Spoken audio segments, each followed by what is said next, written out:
Good morning. Thank you so much for joining us today. I am joined with our Director of Compliance, Brian Smith, to help answer some new questions that have recently surfaced with SBA making some changes. So, Brian, what changes has the SBA made to accommodate small businesses recently?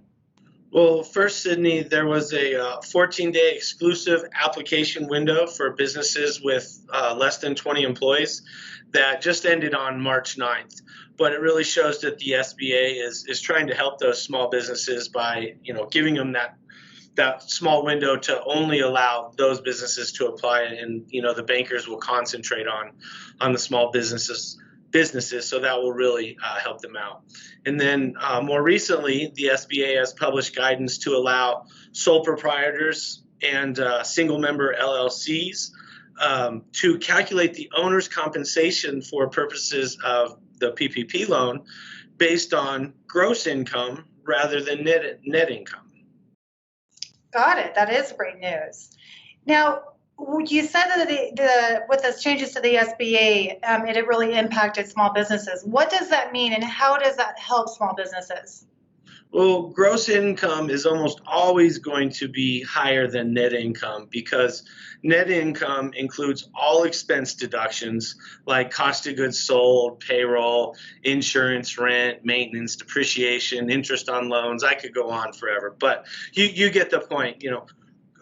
Net income includes all expenses, but gross income for tax purposes has fewer expense deductions, so the gross income is going to be higher than net income, and in most cases will be much higher than net income. And this really means that when a small business owner applies for a PPP loan after March 3rd, the owner will have an option how to calculate the owner's compensation and can receive a larger loan. Unfortunately, the guidance was not made retroactive, so any owner that applied prior to March 3rd does not get this benefit. That is one of the downsides to this guidance. Yeah, perfect. Thank you for explaining that in more detail for us. Can you provide an example to illustrate? Absolutely, and perhaps that'll make it easier for everybody. But if you take a small business with no employees that had a net loss on their Schedule C either for 2019 or 2020, depending on which loan we're talking about applying for, that business would not be eligible for a PPP loan because under prior guidance, the loan value was based on net income. So if you had a loss, you weren't able to get a loan. But that same borrower that had a net income loss could have a gross profit of, let's say, for example, $50,000, and now can have access to a PPP loan and receive money. Wow, that's pretty incredible. Now, to your point, let's say a borrower, how much would a borrower receive if they had a $50,000 gross profit? Well, if the business did not have any employees, the loan amount would be calculated by taking that $50,000 gross income, dividing it by 12 to get the average monthly gross income, and that comes out to a little over $4,100.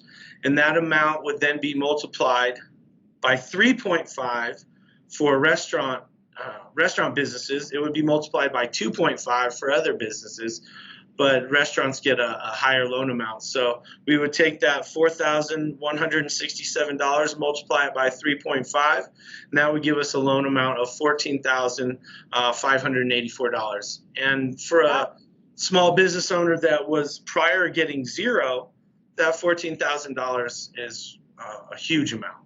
Absolutely, that'll go a long way.